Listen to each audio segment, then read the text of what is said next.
Right. Good morning, everyone, and we are going to discuss 2018 paper second part, right? අපි දෙවෙනි කොටස පොතේ පටන් ගන්න යන්නේ.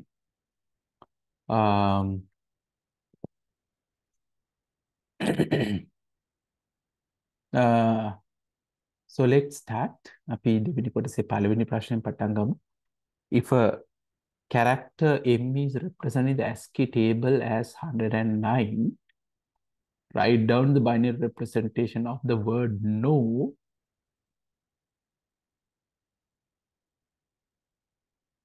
uses 7 bits for each character. අපිට දීලා තියෙනවා මේ ASCII representation එක පුතේ. ටැක්සි representation එක අපි දැනගන්න ඕන දේ තමයි B2 7කින් තමයි එන්නේ කියන එක අපි දන්නවා. අපි මම කිව්ව පොතවලට මතක තියාගන්න කියලා. සාමාන්‍ය capital A කියන එක 65 නේද? අපි මේ දේවල් එහෙම කතා කරා. නේ. ඊට පස්සේ simple A කියන්නේ 97. ඔය ටික මතක තියාගන්න කියලා කිව්වා. නමුත් ගොඩාක් වෙලාවට අපි දැකලා තියෙනවා පේපර් එකේදී මේ ටික දීලා තියෙනවා ඔයගොල්ලන්ට ආරම්භයේ අගයන් ටික කියලා. ඒතර තව අමතරව දැනගන්න ඕනේ තමයි B2 7ක් හින්දා දෙකේ 7 වෙනි බලය characters 128ක් ASCII වලදී අපි represent කරනවා. ඒකට මතක තියාගන්න ඕනේ ඊළඟ එක තමයි මේ characters 128ක් ASCII වලට represent කරන්න පුළුවන් කියන එක. ඊට ළඟින් යන ඒවා අපි මතක් කරොත් MCD වල B2 8යි B2 8ක් කිව්වහම දල වශයෙන් characters අපි 256ක් කියලා කතා කරනවා. ඊට පස්සේ අපි දන්නවා Unicode තමයි ඊළඟට අපි කතා කරන්නේ character representation වලදී. එතනදී B2 16ක් 32ක් මේ විදිහට වෙනස් වෙනවා දල වශයෙන්. ඒතර මේ අක්ෂර ප්‍රමාණය එන්නේ වැඩි. අපිට දල වශයෙන් කියන්න පුළුවන් 65536ක් හෝ ඊට වැඩි. අද වෙනකොට ඇත්තට ඊට වඩා වැඩි. ඉතින් දල අවබෝධයක් පුතාලට තියෙන්න ඕන. ප්‍රශ්නය අහන්නේ M අක්ෂරය ගැන නිසා අපි දන්නවා M කියන එක මම මේකෙම පොතේ හදාගෙන යන්න. මම දන්නවා ගොඩක් පුතාලට මේ ප්‍රශ්නේ පුළුවන් කියලා. නමුත් අපි උත්තරෙත් එක්කම යමු. ඒක මම හිතන්නේ හොඳයි. කොහොමද වෙන්නේ කියන එක. එතකොට අපි ගත්තොත් මේක දීලා තියෙන විදිහට M කියන්නේ 109. හරි. ඒත් M කියන එක 109 නම් අපි දන්නවා ඊළඟ එක n වෙන්න ඕන. n කියන්නේ 100 එහෙනම් 10. n o අපි දන්නවා 111. එහෙනම් ප්‍රශ්නේ අහන්නේ අපෙන් කොහොමද මේක හදන්නේ කියලා පොතල උත්තර හදලා තියෙනවා නම් ෂෙයා කරලා තියෙන chat එකේ. ඒතර 109 කිව්වහම අපි දන්නවා ඔයාලට දෙකෙන් බෙදලා මේක ගන්න පුළුවන් කිසි ප්‍රශ්නයක් නැහැ මේකෙදි.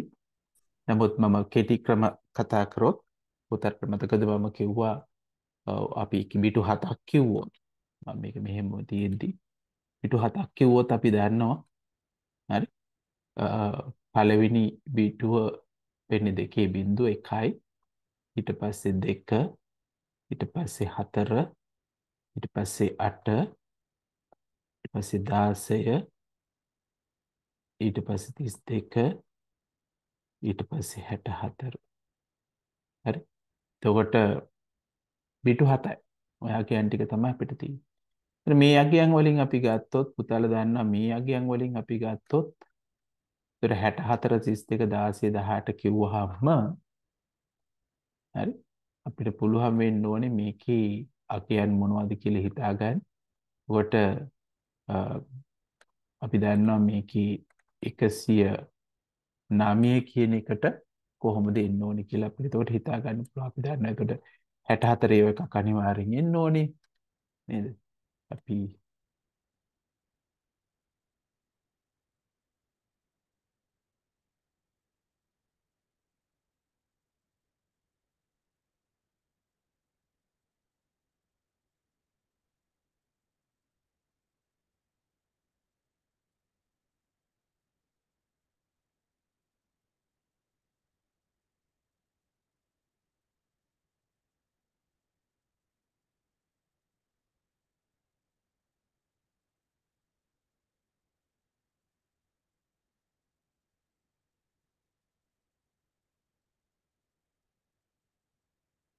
එතකොට 169 ගත්තොත් 64 ඒවා එකයි. එතකොට 109න් අපි 64ක් අඩු කරොත් එනවා 5යි 45ක්. ඒ කියන්නේ 32 ඒවා එකක් එන්න ඕන. 32 එකක් අඩු කරොත් උතරට එනවා 3යි 13ක්. ඒ කියන්නේ 16ක් එන්නේ නැහැ. 8 ඒවා එකයි 4යි 12යි බිංදුවයි 1. ඕකේ. එහෙනම් 110 කියන්නේ මේකට එකක් එකතු වුනහම එන එක තමයි 1යි 1යි 1යි බිංදුවයි. හරි? Binary addition. ඊට පස්සේ 111 වෙන්නේ එහෙනම් 1යි 1යි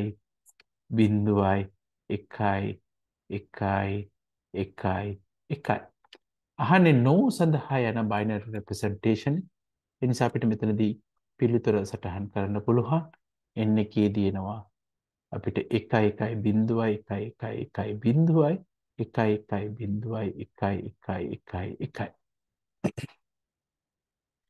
අපිට දෙකෙන් බෙදලා යන්න පුළුවන් කිසි ප්‍රශ්නයක් නැහැ. පුතාලට මේකේ කිසිම අඩුපාඩුවක් එන්නේ නැහැ. මේක මේ විදිහට ලිව්වයි කියලා.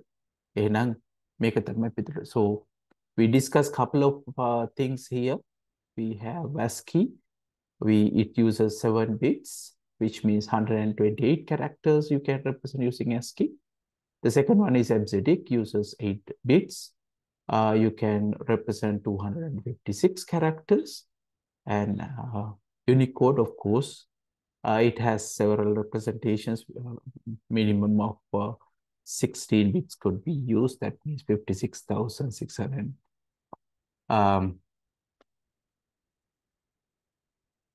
65,536 characters you can represent or more, depending on number of bits you use. So what you need to remember about the ASCII is capital A represent using 65, and then simple A using 97.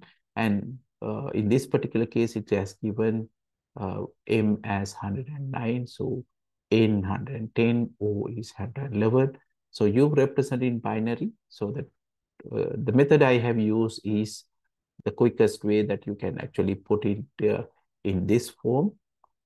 You can, of course, use, dividing by 2, take the remainder. Until the quotient is 0, then you can take from bottom to top. Okay, good.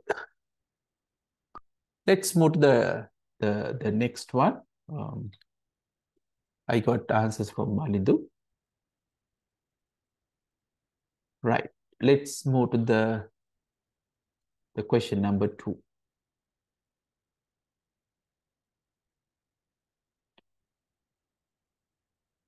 Right. In the දෙවෙනි ප්‍රශ්නේදී පුතාලට පේනවා ඇති සුචයක් දීලා තියෙනවා, උෂ්ණත්ව සංවේදකයක් දීලා තියෙනවා. උෂ්ණත්වයේ වැඩි අගයක පවතින විට සිවිලින් පංකාව ක්‍රියාත්මක කිරීමට නිර්මාණය පහත දක්වාදී සරලතා කරන පරිවර්තය සලකන්නේ කියලා අහනවා. PQ සඳහා දාලා වන තාර්කික ద్వාර දෙක ලියා දක්වන්නේ කියලා තමයි කියන්නේ. එතකොට මේක කියනවා බල සැපිය සුචයේ ක්‍රියාත්මක වෙන අතරතුරේදී මේක ක්‍රියාත්මක වෙන අතරතුරේදී කිව්වහම on වෙලා තියෙනකොට මේක කියනවා සිවිලින් පංකාව ක්‍රියාත්මක කිරීම සඳහා බලසෙම ක්‍රියාත්මක උෂ්ණත්වයේ වැඩි අගයක තියෙද්දි මේක ක්‍රියාත්මක වෙන්න නම් මොකක්ද වෙන්න ඕනේ? ඒත් අපි පළවෙනි එක තමයි මේ දෙකම වෙන්න ඕනේ. එහෙනම් පුතාලට දැන් මේ වෙනකොට අදහසක් තියෙන්න ඕනේ මොන ගේට්ටුව දෙන්න ඕනේ කියලා මේ දෙකම නම් right. ඊළඟට වැඩි දෙකෙන්ම වෙලා ක්‍රියාත්මක වෙන්න නම් අපි දන්නවා ඉන්පුට් දෙකම එක වෙන්න ඕන. මේකෙදි උෂ්ණත්වය වැඩි වුණාම තමයි අහන්නේ. එහෙනම් මේකෙදි වෙන්න ඕන දේ තමයි right මේක AND ගේට්ටුවක් විය යුතුයි. මොකද දෙකම සිද්ධ වෙන්න ඕන. නේද? අනිවාර්යයෙන්ම AND එකක් වෙලට දෙකම සිද්ධ වෙන්න ඕන. ඊට පස්සේ මේකෙදි not එකක් එන්න ඕන. මොකද මේක වැඩි එක වැරදි ක්‍රියාත්මක වෙන්න නම් ඉන්පුට් එක වෙන්න ඕනේ. සානික not gate එක. නම් P එක n වෙන අතරේ not එක එන්න ඕනේ. මේක තමයි අපිට ආන්සර් එක විදිහට ගන්න වෙන්නේ. හොඳයි. Api, so when you look at what you need to do for this one, if you look at very carefully, we have a switch and a temperature sensor. So when switch should be on for ceiling fan when temperature is high while the power is on. So while the power is on and temperature sensor is high, so we have to consider these two. The both should happen. So this should be AND gate and this should be a NOT gate, because for AND gate to fan to be work, we know we both should be 1 if you want the output to be 1. So this is 0, so you have to have a NOT gate. නම් අපිට not gate පිළිතුර වෙනකොට පරිස්සම් වෙන්න ඕන පුතේ. මතක තියාගන්න මේ පිළිතුර ලියද්දී ඒගොල්ලෝ බොහොම සැලකිලිමත්ව බලලා තියෙනවා. එහෙනම් අපි ලේබල් එක දෙන්න ඕනේ. උදාහරණයක් විදිහට P කියලා කියලා අපි දෙන්න ඕනේ මේක AND gate 2 කියන එක. එහෙම නැත්නම් AND කියලා ලියන්න පුළුවන්. එක්ක draw කරන්න පුළුවන්, ඕන එකක් ප්‍රශ්නයක් නැහැ. එක්ක AND කියලා ලියන්න, එක්ක AND මේක draw කරන්න පුළුවන්. නමුත් labeling එක වැදගත්. ලේබල් එක නැතුව ලකුණු දෙන්න විදිහක් නැහැ. මොකද දන්නේ නැහැ කෝක දෙන්නේ කියලා. කෝ නමින් ලියන්න ඕන. එහෙම නැත්නම් not කියලා ලියන්න පුළුවන්. So when you are making the answer, make sure that you properly put the labels. Without labels, you will not get any marks. මේ දෙකටම දසම් 5 ගානේ ලකුණක් දීලා තිබුණා ඒ විභාගෙදි. Right.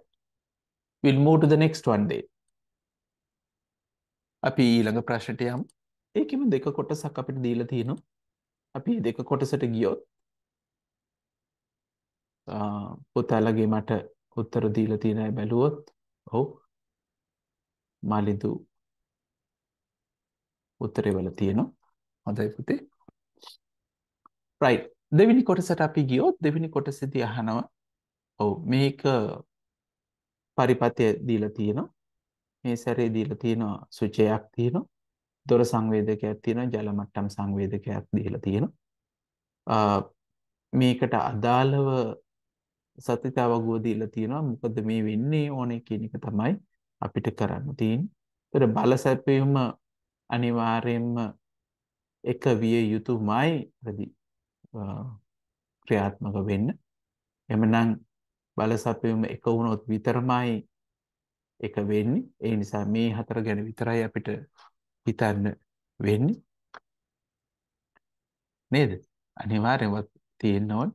ඊට පස්සේ අපි දන්නවා මේ දොර වහලා තියෙන්න ඕන. ජල මට්ටම තියෙන්න ඕන. මේ දෙකම තියෙන්න ඕන. ඒක නිසා ඔයගොල්ලෝ මේක සරල බැලුවොත් ඔක්කොම ටික බිඳු වෙලා h විතරක් එක වෙන්න ඕන.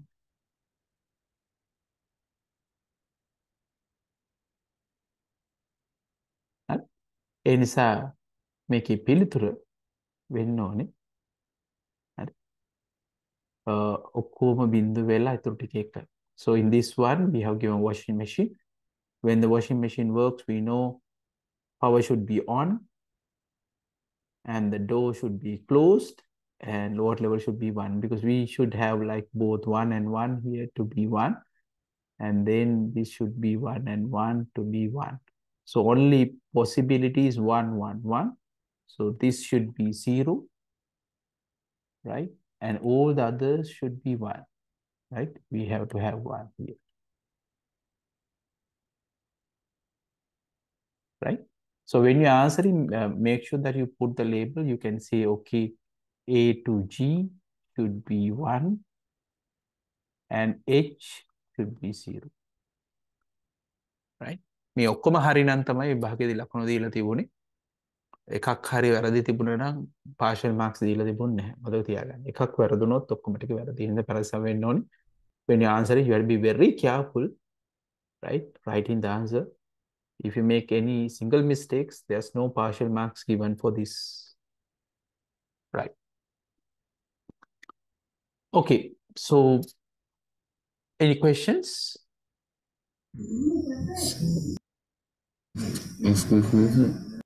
Oh, Pute.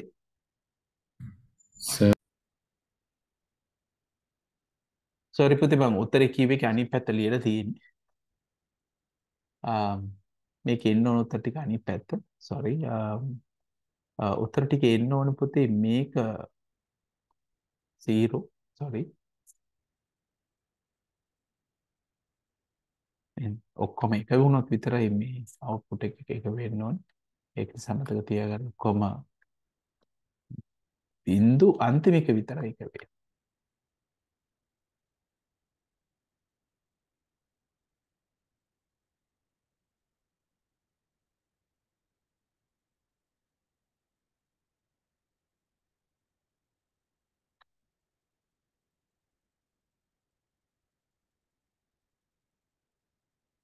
So this should be 0 and this should be 1. Okay, thanks, Malindu, for pointing this out. Um, so to work this, everything should be 1. This should be 1. Right? This should be 1 to make this 1. So that means power switch should be on. And if you need the output 1, this both the input should be 1 and 1. Right?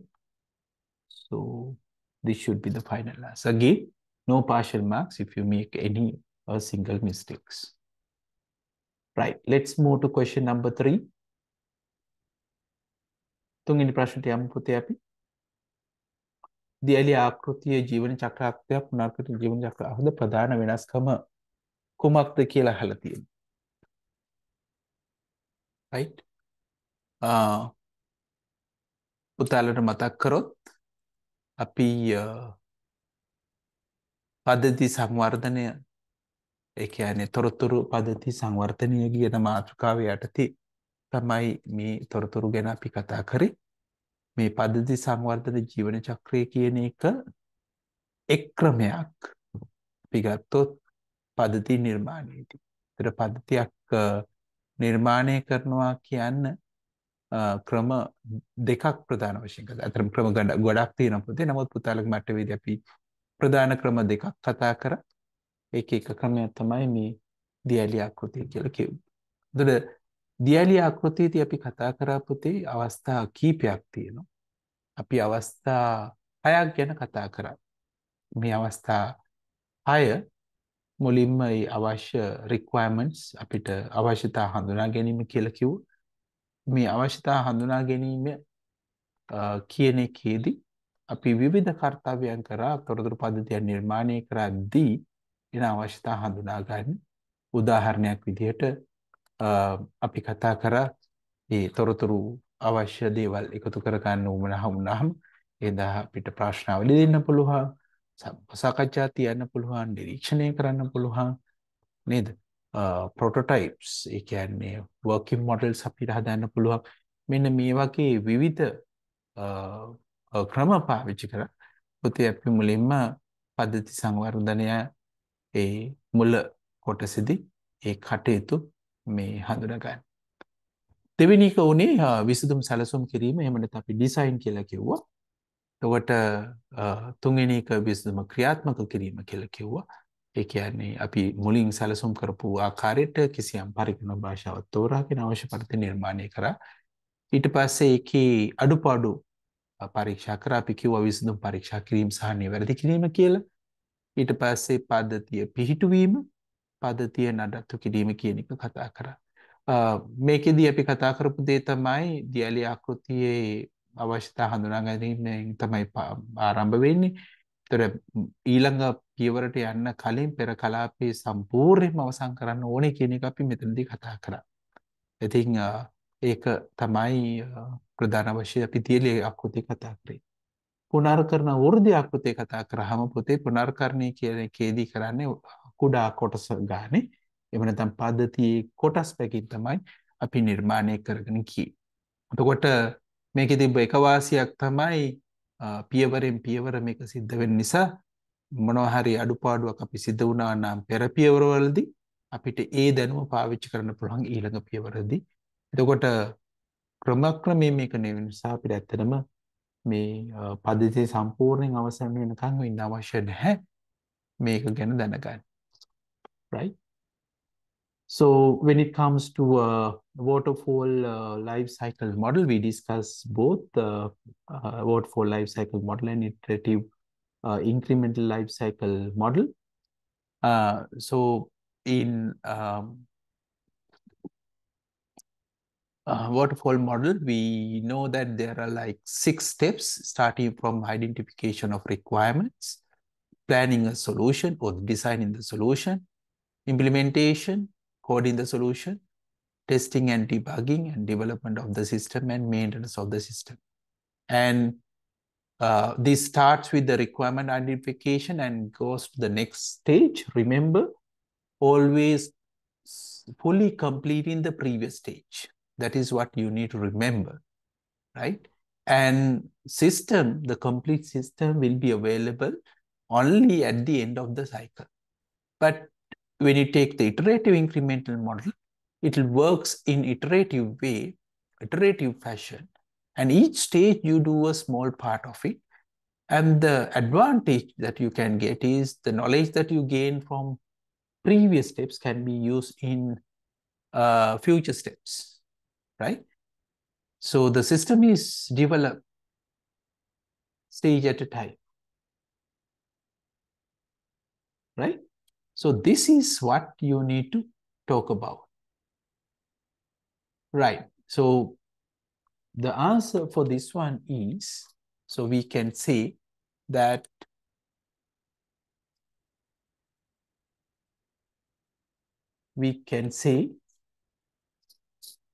right? Um, uh, all the we can say the very first thing is before move to the next stage, we can say before move to the next stage, current stage should be completed.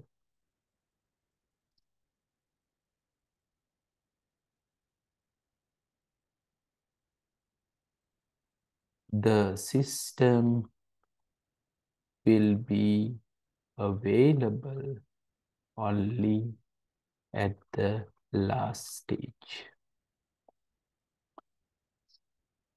right? In iterative incremental model,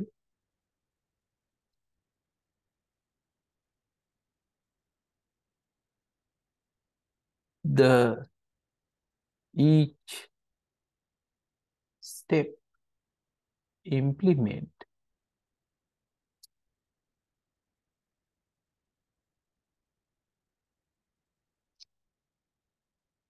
the system in iterative incremental model, each step implement the system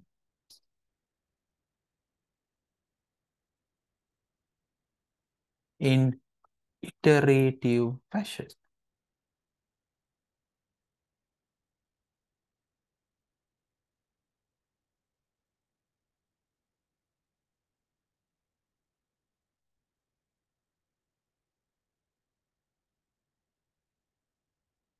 So we can say that in waterfall model, we have to say in waterfall model, we forgot to type that, in waterfall model, before move to a next stage, current stage should be completed. System available only at the last stage. In iterative incremental model, each step implements the system in iterative manner.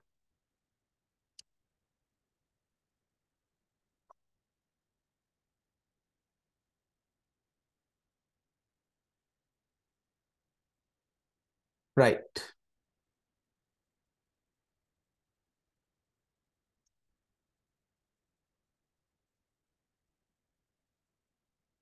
So let me give you an answer in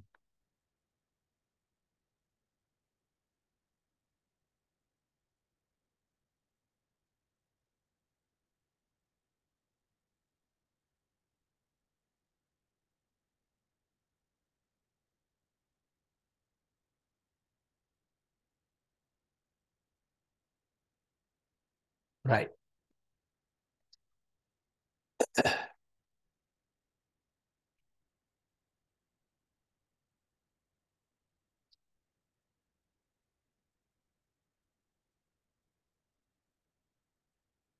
Can say දියැලි ආකෘතියේදී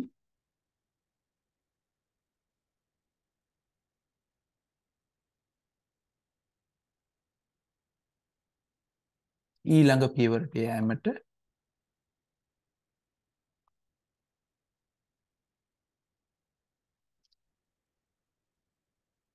පියවරට යෑමට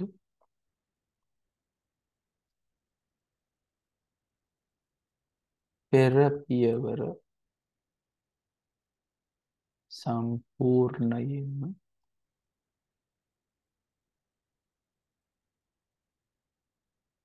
නිම කළ යුතුය. පද්ධතිය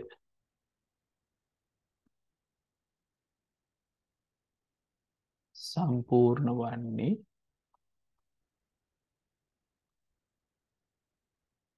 අවසන් පියවරේදී. පුනර්කරන වෘද්ධි ආකෘතියේදී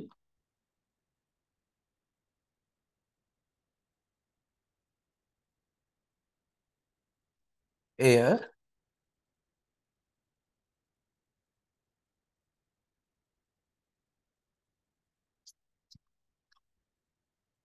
පුනර්කරන වෘද්ධි ආකෘතිය කෙටි පියවරවලදී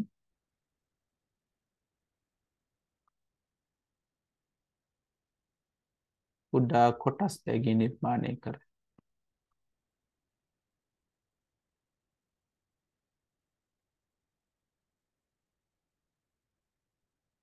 right. ඕක තමයි පිළිතුර විදිහට අපිට ගන්න වෙන්නේ. අදහස තිබ්බනම් හරි පුනර්කරන වෘද්ධි එකේදී කෙටි පියවරවලින් සිද්ධ වෙනවා කියන අදහස තිබුණා නම් දියැලි ආකෘතියේදී සම්පූර්ණයෙන්ම නිමා නොකර යන්න බෑ කියන අදහස තිබුණා නම් ලකුණු දීලා තිබුණා.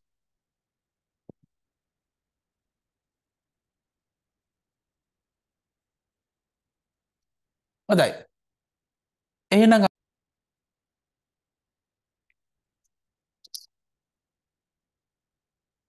ඔව් දෙවෙනි කොටස අහනවා පුනර්කරන වෘද්ධි ජීවන චක්‍රයේ එක් වාසියක් ලියන්න කියලා. So the question asks, list one advantage of iterative incremental model.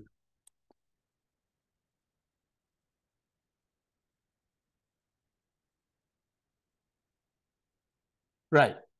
Okay. So now we know a couple of things. First of all, any of these stages that we have discussed in waterfall cycle, life cycle should not, we not need to complete fully. අපිට සම්පූර්ණයෙන් කිසිම පියවරක් සම්පූර්ණ කරන්න අවශ්‍ය නැහැ. පියවරෙන් පියවර තමයි යන්නේ. එහෙම නැත්නම් අනිත් පැත්තට කියන්න පුළුවන් දේ තමයි සාමාන්‍ය මේකේ ප්‍රතිදානය එහෙම නැත්නම් පද්ධතිය අපිට මුලින් දැනගන්න පුළුවන්. අර්ධ වශයෙන් අවසන් වූ පද්ධතිය දැක්කන්න පුළුවන්. So we can say that the partial system, or you will get an opportunity to see the system in the beginning. Right? ඊළඟ එක තමයි මේක ගොඩක් වෙලාවට පොතේ අපි සාමාන්‍ය waterfall model එකේ තියෙන වාසියක් තමයි මේක පද්ධති නිර්මාණය දීර්ඝ කාලයක් ගත වෙනවා. ඒක කෙල්ටි කාලින අදහසක් මේකේ ගන්න පුළුවන්.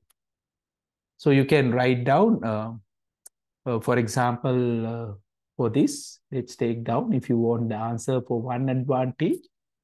So in iterative incremental model, you can see partially completed the system.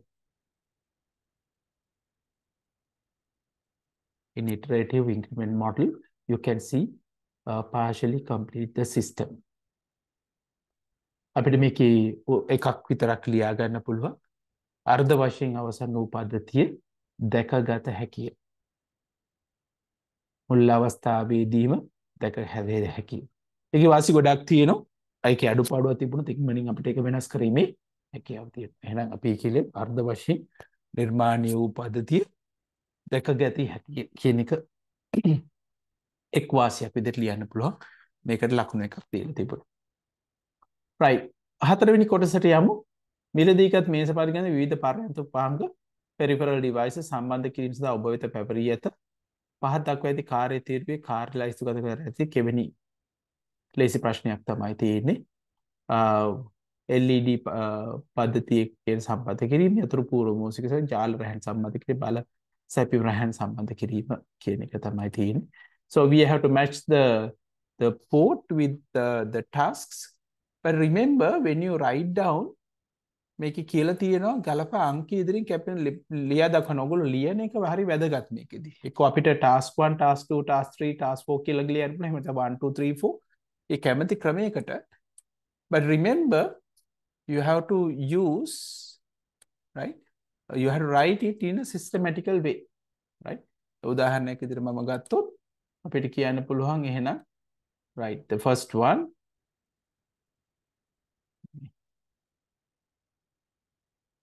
display to the system unit. එහෙනම් එකට අපි දන්නවා system unit එකට ඉන්නේ VGA port එක. VGA port එක තියෙන්නේ D වල. So the VGA port is shown in D. So we can say 1D. You can say task 1, task 2. That is also okay, right? Then second one, you can connect keyboard and mouse. That's the USB port that is in C. PS2 port එකත් පුළුවන්. And third one, connect the network cable. ජාල රැහැන් සම්බන්ධ කිරීම කියන එක ගත්තොත්, තුන්වෙනි එක ගත්තොත් නේද? network cable එක තමයි B වලින් තියෙන RJ45 නේද? port එක එහෙම නැත්නම් network port එක අපි කියලා කියනවා. හතරවෙනි එක number 4, මේක power cable, connect the power cable එකේ port එක බල සැවියුම් රැහැන සම්බන්ධ කරන්න port එක තමයි port number 8. ඔන්න ඔය විදිහට පුතාලා උත්තර දීලා තියෙන්න ඕනේ. හරි හැම කොටසකටම 0.5 ගානේ ලකුණු දෙකක්. They have given 2 marks.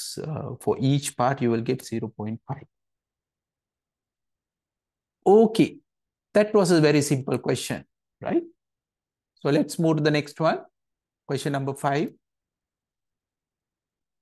Connect the following phrase before and after formative word processing. වදන් සැකසුම් එකක අපිට දෙකක් දීලා තියෙනවා. මේකේ font size වෙනස් කළ නැහැ කියලා කියනවා. මුල එක දෙවෙනි එකට අවශ්‍ය වෙන මෙවලම් මොනවද කියන එක තමයි අහලා තියෙන්නේ. ඒක මෙවලම් කිව්වහම මොනවද දෙන්න ඕනි කියන එක තමයි දෙන්න ඕනේ. හරි? හැබැයි මේක පරිස්සම් වෙන්න ඕනේ. උත්තර ලියනකොට මොකද මේ එක වැරද්දක් ඔයාලා ලියලා තිබ්බොත් ඒක ලකුණු දීලා නැහැ. right? ඒ සැරේ එක වැරද්දක් හරි කරලා තිබ්බොත් ලකුණු දීලා නැහැ.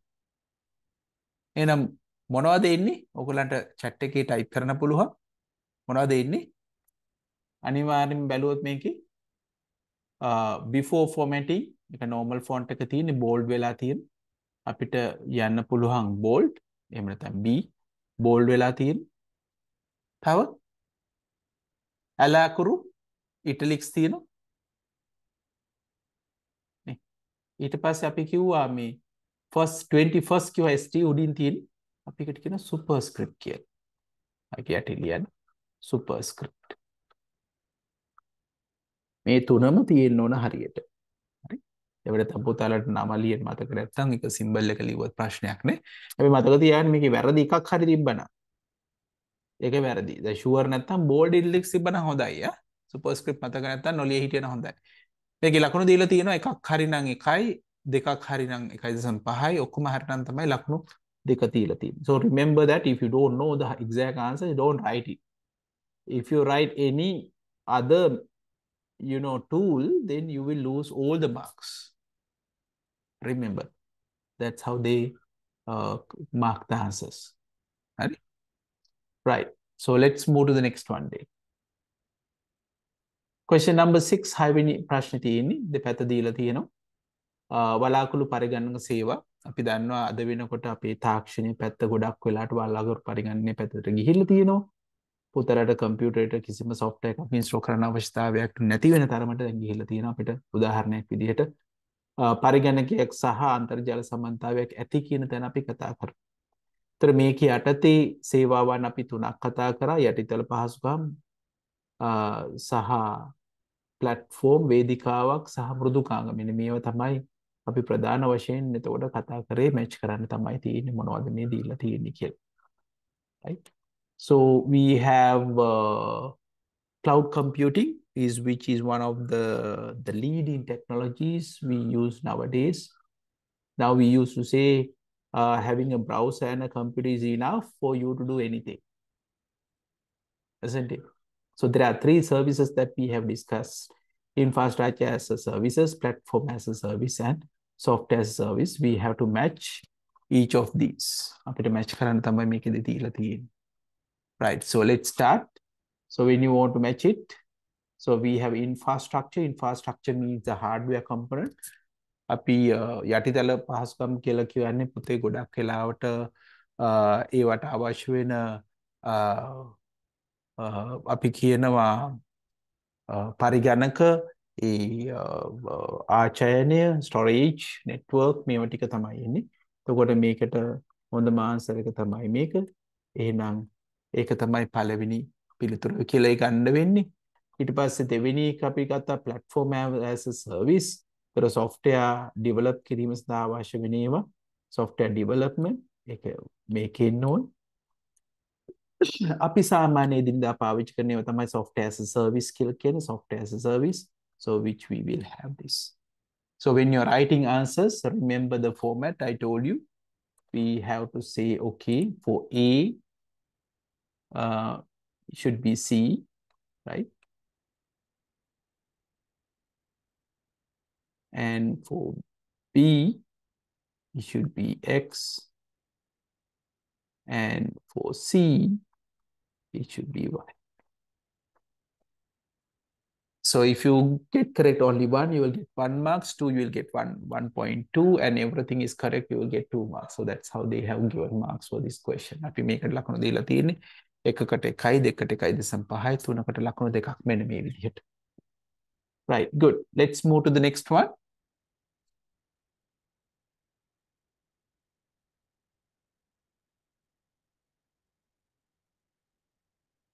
Question number 7. Following gives 4 different scenarios labeled S1 to S4. The required different communication methods. Communication පැත්තෙන් තමයි දීලා තියෙන්නේ. අපිට S1 වල ඉඳන් S4 දක්වා දීලා තියෙන විවිධ සංවේද ක්‍රමවේද අවශ්‍ය වෙනස සංසිද්ධි 4ක්. බැංකු කළමනාකරු ශ්‍රී ලංකාවේ සිටින අතරතුර ඉන්දියාවේ පිහිටි ඔහුගේ ප්‍රධාන කාර්යාලයේ පැවැත්වෙන රැස්වීමකට එක්වීම. ලේකම්වරියක් ඇයගේ කළමනාකරුගේ වාර්තාක මුදු පිටපත වෙනත් නගරයක විට ශාවක සේවක සියලුම සේවකයන් වෙත යැවීම. තාක්ෂණික නිලධාරියෙකුගේ යන්ත්‍රය අලුත් වැඩියක් කර අවසන් බව ඔහුගේ කළමනාකරුව වෙත පණිවිඩයකින් දන්වා යැවීම. අලෙවි කළමනාකරුවෙකු සමාජ සේවා ව්‍යාපෘතියක ඡායාරූප පාරිභෝගය සමග බෙදා ගැනීම සහ ඔහුගේ ප්‍රතිපෝෂණ විවරණ ලෙස ලබා ගැනීම කියලා දීලා තියෙනවා. මේක අහනවා මේක කොයි එකටද ගලපන්නේ අපිට දීලා තියෙනවා ලයිස්තුවක්. sorry.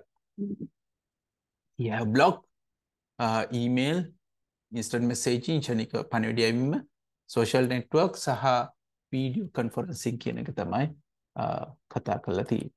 එහෙනම් so we have given 4 scenarios and then we have given list of items, so we have to match each of these. So when you start with S1 එකේදී අපිට දීලා තියෙන්නේ බැංකු කළමනාකරුවෙකු ලංකාවේ ඉන්නකොට ඉන්දියාවේ තියෙන ප්‍රධාන කාර්යාලය පැවැත්ම රැස්වීම කියන එක. So we know that it should be video. Video සම්මන්ත්‍රණය තමයි conferencing කියන්නේ. සාමාන්‍ය ගොඩක් වෙලාවට දැන් traveling කරනවා අඩුයි. S2, a secretary sent a soft copy of a report her manager to all employees working in a different city. එතකොට මේ සාමාන්‍යයෙන් මේ වගේ message එකක් ඔක්කොටම යවනවා කිව්වහම ඒක report එකක් පොඩි text message එකක් නෙමෙයි. ඒක නිසා අපිට මේක email එහෙම නැත්නම් විද්‍යුත් තැපැල් කියන එක ගන්න පුළුවන්. right. then S3 තාක්ෂණ නිලධාරි යන්ත්‍රය අලුත් කර අවසන් බව කළමනාකරද පණිවිඩිකෙන් දන්නවා කියවහම අපිට කෙටි පණිවිඩයක් ඇති. එහෙනම් මේකේ තියෙන විදිහට ගන්න පුළුවන් instant messaging කිය. S4 අලෙවි කළමනාකරු සමාජ සේවා ව්‍යාපෘති විචාර පරිවර්තන බෙදා ගැනීම සහ ඔවුන්ගේ ප්‍රතිපෝෂණ විවරණ ලබා ගැනීම. So you are a marketing manager, share photos of community service project to obtain feedback from customers comments. අපි දන්නවා ඒ වගේ ඒවා කරන්න තමයි අපි Facebook නේද? ඒ වගේ Instagram වගේ ඒවා අපි පාවිච්චි කරන්නේ. එතකොට මේකෙදි අපිට කරන්න පුළුවන් දේ තමයි අපිට ගන්න පුළුවන් social network කියලා ගන්න. මේ හතරම 9.5 ගානේ ලකුණු දීලා තියෙනවා. පුතාලට මාක් කරගන්න පුළුවන්. Right, good. So let's move on to question number 8.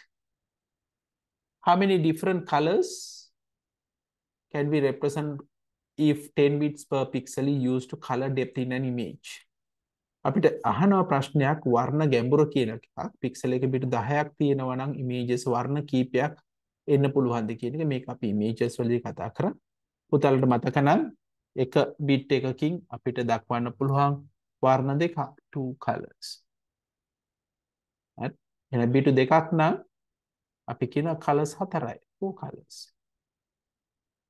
අතර මේකෙදි වෙන්නේ දෙකේ පළවෙනි බලය. දෙකේ පළවෙනි බලය. හරි. එහෙනම් දෙකේ පළවෙනි බලය colors දෙකයි. එක කියන එකෙන් එක වර්ණයක්, බිඳුවේදී තව වර්ණයක්. ඊට පස්සේ බිටු දෙකයි නම් බිඳුව බිඳුව කියම එක වර්ණයක්, බිඳුව එක කොහොම තව වර්ණයක්, එක බිඳුව කොහොම තව වර්ණයක්, එක එක තව වර්ණ 4යි. එහෙනම් බිටු 10ක් තිබුණොත් 10 bits. මේ කියන්නේ 2 bits නම් 1 bit නම් 4යි. එහෙනම් 2 මේ කියන්නේ 10 bits per pixel තිබුණා. එහෙනම් අපි දන්නා පිළිතුර වෙන්න ඕනේ දෙකේ 10 වෙනි බලයක්. ඒ කියන්නේ නේද? 1024ක් ඉන්නවා. So remember that one bit is where 1 bit can be used to represent 2 colors. 2 bits can be used to represent 4 colors. That means 1 bit 2 to the power 1 colors, that is 2 colors. 2 bits 2 to the power 2, that is 4 colors. So in that sense, if you have 10 bits per pixel, then the number of colors should be 2 to the power 10, that is 1024. එහෙනම් 1024 කියලා තිබුණා නම් ලකුණු දෙකක් දෙන්න. Right, question number 9. මේක දීලා තියෙනවා නිකිලයක එහි අඩු වූ සියලු නිකිලය සමග ගුණිතය. ඒ නිකිලයක් තියලා ඒ නිකිලේ තියෙන ඔක්කොම ගණන් කරා නම් මොකද්ද වෙන්නේ කියලා අහලා තියෙනවා. n කියලා දුන්නොත් 1 2 3 ඉඳන් n වෙනකම්. ඒක නිකන් හරියට මේ වගේ අපි කිව්වොත් අපි මෙතනින් පටන් ගමු. n කියන එක අපි 1යි කියලා හිතුවොත් 1 විතරයි.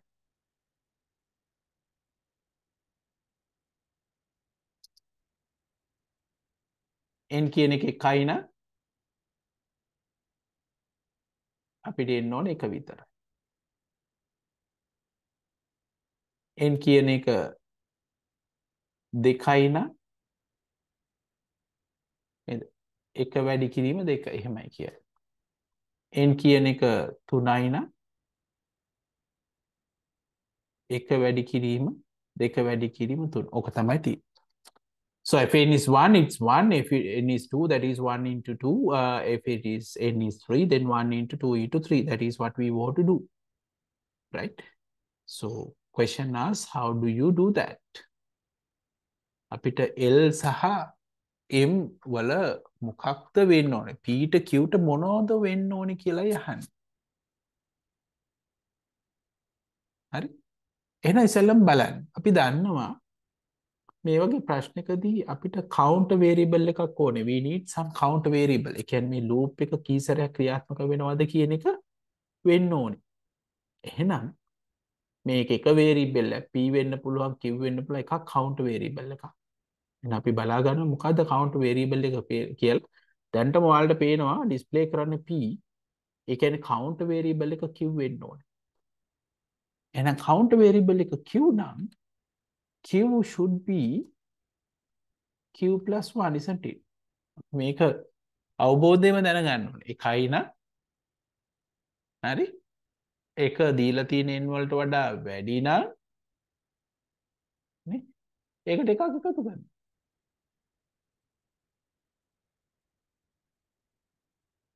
හරි.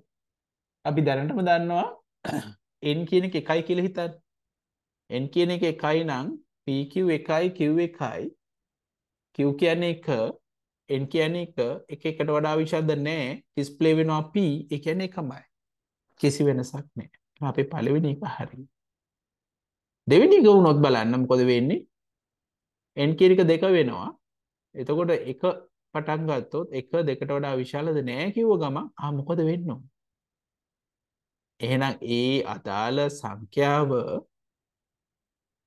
හරි ಗುಣ වෙන්න ඕනේ නේද? p සහ q වලින් ಗುಣ වෙන්න ඕනේ.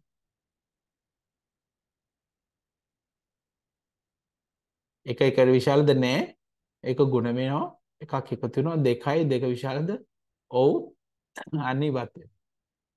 නම් පළවෙනි පියවරේදී n එක වුණොත් වෙන්නේ මොකද්ද? අය පාරක් අපි ගියොත් n එකයි නම් q එකයි p එකයි q එකයි q කියලා කියන්නේ එක n කියලා කියන්නේ එක එකට විශාලද නැහැ q කතා කරනවා. මේ දීලා තියෙන ගැලීම් සටහනේ අපි කරන්න ඕනේ සංඛ්‍යාවක් දුන්නහම ඒ සංඛ්‍යාවේ අදාළ ඉතුරු සියලුම ගුණිතයන් අපි සිද්ධ කරන්න ඕන. So when you're given a number, we have to multiply each of the numbers up to that particular number. ඒ නිසා n කියන එක එකයි කිව්වොත් එකයි n කියන එක දෙකයි කිව්වොත් එකේ දෙකේ ගුණිතය ඕනේ. n කියන එක තුන වුණොත් 1 2 3 මේ තුනේම ගුණිතය ඕනේ. මේක තමයි ප්‍රශ්නේ අහලා තියෙන්නේ. එහෙනම් අපි බලමු මේක කොහොමද කරන්නේ කියලා. එතකොට මේකේ මුලින්ම n කියන එක ගන්නවා. ඊට පස්සේ pq කියලා විචල්්‍ය දෙකක් තියෙනවා. අපි අඳුර ගන්න ඕනේ pq කියලා විචල්්‍ය දෙක මොකක්ද කියලා. එතකොට මේ pq කියන විචල්්‍ය දෙක දිහා බැලුවොත් මම කිව්වා මේක එක විචල්්‍යයක් අපි අනිවාර්යයෙන්ම පාවිච්චි කරනවා මේ ලූප් එක ක්‍රියාත්මක කරන්න. අපි එකට කියනවා කවුන්ට් වේරියබල් කියලා. එතකොට මේක දිහා බැලුවහම p තමයි අන්තිමට ඩිස්ප්ලේ වෙන්නේ. ඒ කියන්නේ ගුණිතය එන්න ඕනේ. ඒ නිසා q තමයි අපේ කවුන්ට් වේරියබල් එක. ඒක නිසා මේ q වලගේ අනිවාර්යයෙන් මේකේ වැඩි වෙනවා. අපි එහෙම හිතුවොත් n එකයි කියලා හිතුවොත් මෙතනදී බලන දේ තමයි q කියන්නේ එකයි n කියන්නේ එකයි එක එකට විශාලද නැහැ කිව්ව ගමන් මොකද වෙන්න ඕන? වෙන්න ඕන දේ තමයි මේ සංඛ්‍යා කියන එක ගුණ වෙන්න ඕන. ඒ නිසා අපිට ඒක ලියන්න පුළුවන් මේ p සමානයි p ගුණ කිරීම q කියලා. එయ్యේ p කියන එක එකයි එක් වරක් එක එකයි. q ළඟ එකකින් වැඩි වෙනවා q දෙකයි දැන්. දෙක එකට වඩා විශාලයි OQ ගම එක කියන එක ඩිස්ප්ලේ වෙනවා. හරි. දැන් මේක තියෙන්නේ n3ට අපි හිතමු. කොහොමද වෙන්නේ කියලා අවබෝධයක් ගන්න. n3 කියලා හිතුවොත් බලන්න අපි අර ටයිම්ස් මතකද අර මේ ටේබල් එක හදන කී වාරයක් ක්‍රියාත්මක වුණාද? p කීයද q කීයද කියලා බැලුවොත් ආරම්භයේදී අපි දන්නවා p එකයි q එකයි. ප්‍රශ්නේ අහනවා ලූප් එක ක්‍රියාත්මක වෙන්න කලින් q n වලට වඩා විශාලද? q කියන්නේ එකයි එක තුනට විශාල නැහැ කිව්ව ගම අන ලූප් එක ක්‍රියාත්මක වෙනවා. පළවෙනි වටය p ගින් ගුණ වෙනවා. උත්තර එකයි. q ලාගේ එක වැඩි වෙනවා q දෙකයි. දැන් දෙවෙනි වටේදී අහනවා q දැන් දෙකයි. දෙක තුනට වඩා විශාලද? නැහැ. එහෙනම් දෙවෙනි වටේ ක්‍රියාත්මක වෙනවා.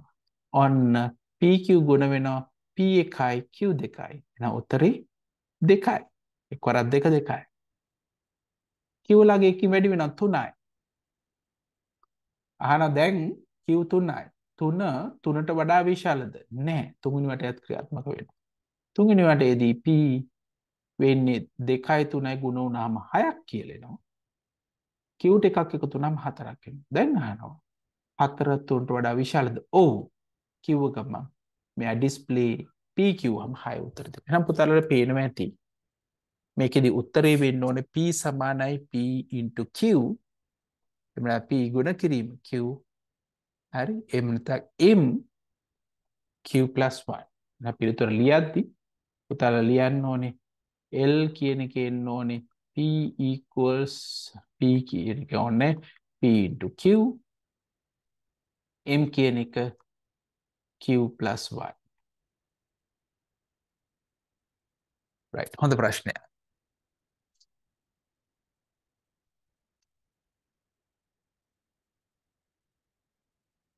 right. ඒකේ part B එකක් තියෙනවා. if n is 4 final values අහනවා. n is 4 PQ වල අහන්නේ. ඒ නිසා අපි මේකම තව පාරක් කියොත් මේකෙදි n කියන එක අපිට දීලා තියෙනවා 5යි කියලා. sorry. n කියන එක 4යි කියලා දීලා අපෙන් අහනවා තව වාරයක් කියන්න ඕනේ. අපි ඉවරුනේ මෙතනින්.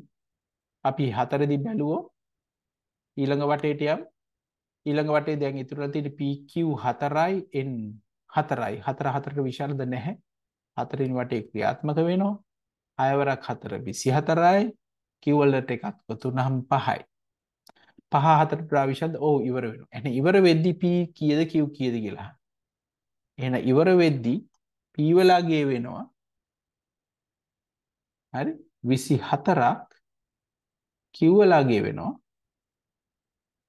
5ක් හරි නේද right එහෙනම් ඔන්න අපි කතා කරා 2018 පේපරේ ප්‍රශ්න අංක 9. හොඳයි. අපි 10 වෙනි ප්‍රශ්නට යමු එහෙනම්.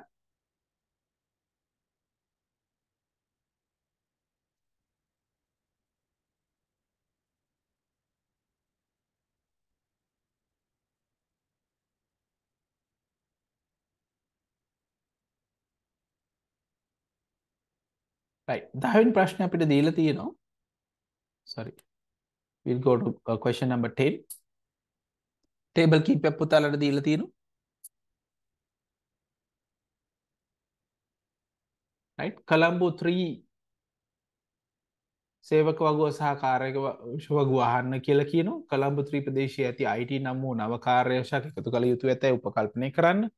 මේ සඳහා එකතු කළ යුතු නව රෙකෝඩ් අදාළ වගු නාමය සමග ලියා දක්වන්න කියලා තියෙනවා.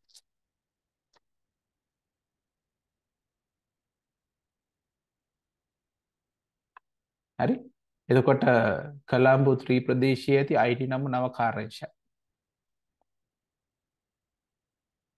So we have given employee and division table. We want to create new division IT located in Colombo 3. So the division should be IT, isn't it? The tendon IT here. Colombo 3.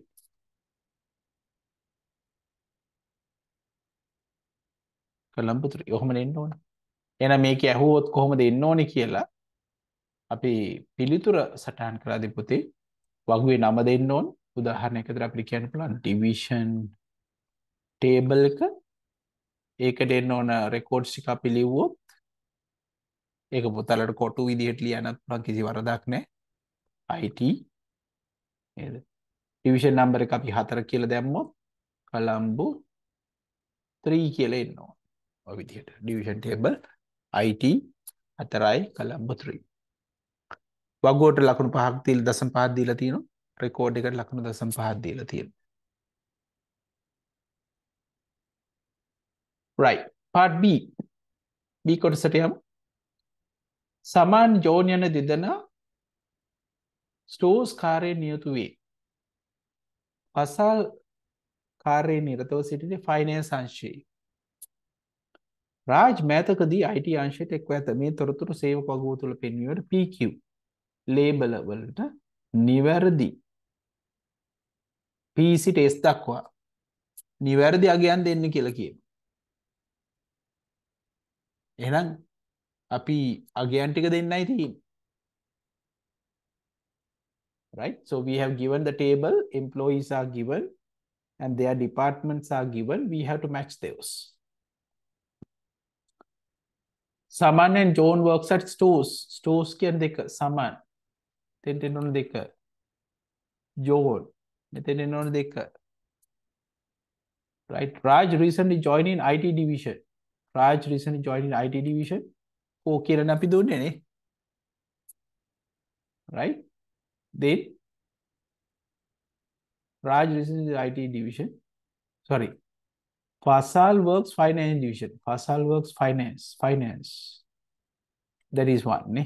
It was IT වලට ඇවිල්ලා තියෙනවා. Raj. එන උත්තරේ 4යි. අපි කියමු P should be 2. Q should be 4.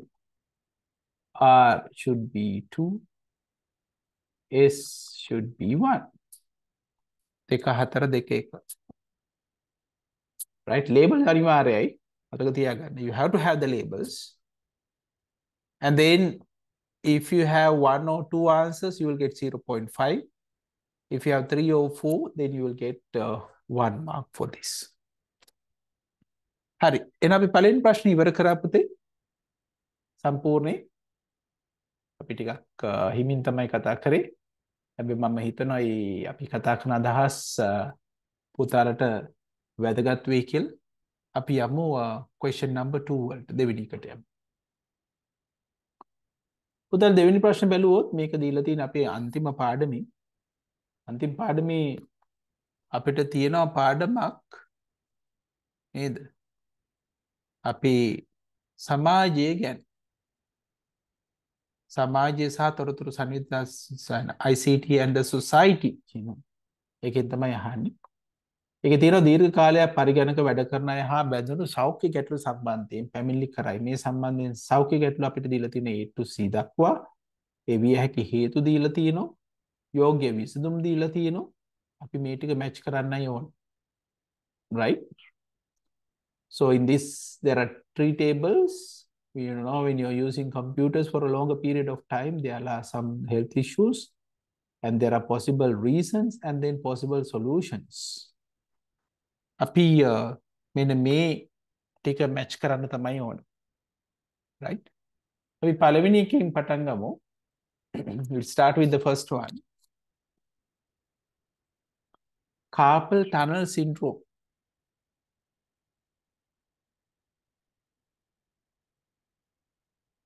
Right? Carpal tunnel syndrome. අපි කියන කාපල දෝනා සහලක්ෂය කියලා. ඒ කාපල දෝනා සහලක්ෂය වෙන්න හේතු තමයි අපේ ස්නායු වල තියෙන වේදනාව. ඒ අපේ මැණික් කටුවේ ඉදිරි කොටස හරහා මේක ගමන් කරනවා කියන එක තමයි පිළිතුර වෙන්න ඕන. එහෙනම් අපිට ගන්න වෙනවා A to H. A to H කියන එක ගන්න. අපි ඉස්සෙල්ලා ඒ ටික මැච් කළේ.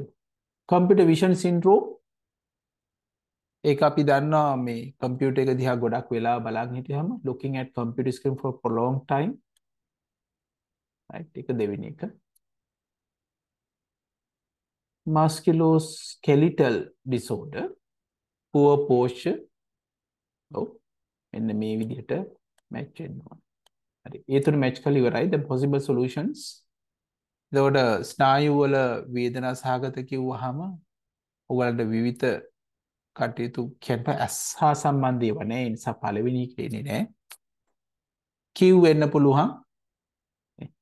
ස්ට්‍රෙච් කරනවා කියන එක නිතර සිට ගැනීම, අත්ඇඟිලි පිරිපැදීම, ඒ වගේ ඒවා possible solutions for the first one. We are looking for the answers for the first one. So let's see answers for the first one. Possible solutions are when puluham, right? You can use take regular breaks, repetitive tasks. You can use a alarm or reminder. So R is also a correct answer. Then S also avoid bending wrist and keep palms, wrist and fingers aligned when typing. අපි කියනවා මැණික් කටුව නැමීමෙන් වළකින්න අතුරු ලියනය කරන විට අත් මැණික් කටුව හා ඇඟිලි කෙලින් තබා ගන්නවා කියන එකත් මේකත් පිළිතුරක් විදිහට ගන්න පුළුවන් A කියන එකට. Then use of keyboard shortcuts reduce typing and mouse movement. So shortcut පාවිච්චි කරනවා කියන එකත් හොඳ දෙයක්. Right? You avoid hitting the keys too hard while typing. Use touch type. අපි touch type කරනවා කියන එකයි. හයියෙන් type කරන්නේ නැහැ. යන්තම් touch කරපුවාම ඇති. Right. ඉතුරු ටික පුතේ IS වලට සම්බන්ධ දෙයක්. ඒක නිසා මේ ඒ දෙක මේකට එන්නේ. පළවෙනි එකට එහෙනම් අපිට කියන්න පුළුවන් නේද? සෞඛ්‍ය ගැටලුවට අපි පිළිතුර විදිහට ලිව්වොත් ඒ සඳහා එන එක තමයි H. ඒ සඳහා possible solutions QRS TU කියන එක දක්වා එන්න පුළුවන්. Right. ඊට පස්සේ අපි B වලට ගත්තොත් B වලට අපි හේතුව විදිහට කිව්වා I ටිකු කාලිකයක් තිරේ දිහා බලාගෙන ඉන්නවා කියන එක. දැන් B වලට I කියන එක ආවොත් P කියන එක අනිවාර්යෙන් එනවා. හරි. ඊට අමතරව regular breaks කියන එක හොඳයි. R කියන එක ගන්න පුළුවන්. ඉතුරු දෙක නම් S වලට සම්බන්ධ නිසා V සහ W අපි අන්තිමට ඉතුරු කරපු දෙක. හරි. Position complete screen to view glare අපි කියනවා මේ අර එලිකන වැටෙනවා කියන එකට පරිගණකයක් අපි තියන්න ඕනේ. එහෙම ප්‍රශ්නයක් නොවෙන්න. ඊට S මට්ටමට වඩා පහතින් තමයි පරිගණිතයෙන් බලන්න ඕනේ W කියන එක. C කියන එක ගත්තොත් C ට හේතුව G නිවැරදි නොවන ඉරියව්ව නිසිලෙස සකස් වූ වැඩ අවකාශය කියන එක. ඒකට ඒක තමයි C වලට G එන්න ඕන. ඒතර මේ G වලට යටතේ අපිට කතා කරන්න පුළුවන් දේ තමයි මේ නිවැරදි නොවන ඉරියව්ව. නිවැරදි ඉරියව් සම්බන්ධ දේවල් තමයි අපිට මේකෙදි කතා කරන්න වෙන්නේ. එකක් තමයි Q කියන එක සහ R තමයි මේකේ දැනට අපිට ගන්න පුළුවන් දේවල් තියෙන්නේ. මොකද මේ අර අපි කියනවා මේ පාද අංශ කණුවෙන් තියෙනවනේ මෙන්න මේ වගේ උත්තරයක් නැහැ. නමුත් ඒක නිසා අපිට දල වශයෙන් Q සහ R කියන දෙක ගන්න පුළුවන්. ස්ට්‍රෙච් කරනවා සහ මේගොල්ලෝ බ්‍රේක් ගන්නවා කියන එක මේවා වෙනවා.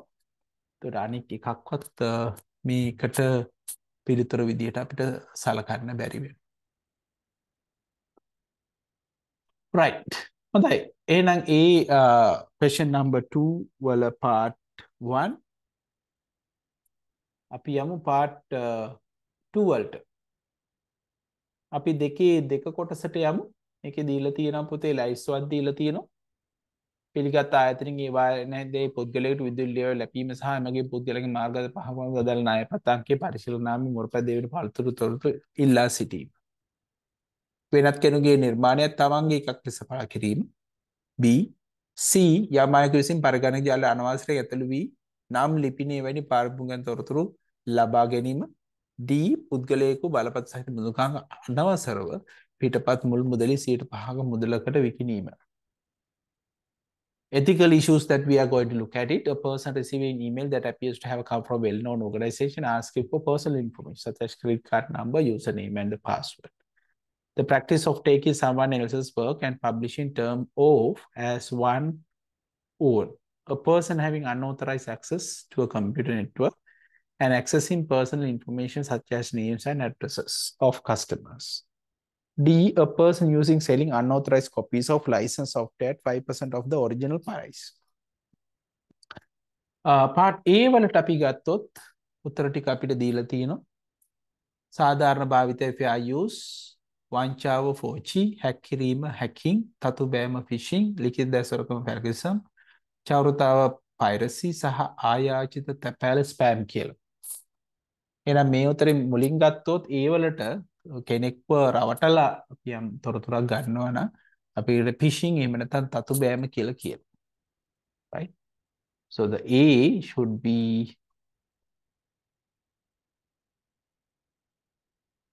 phishing.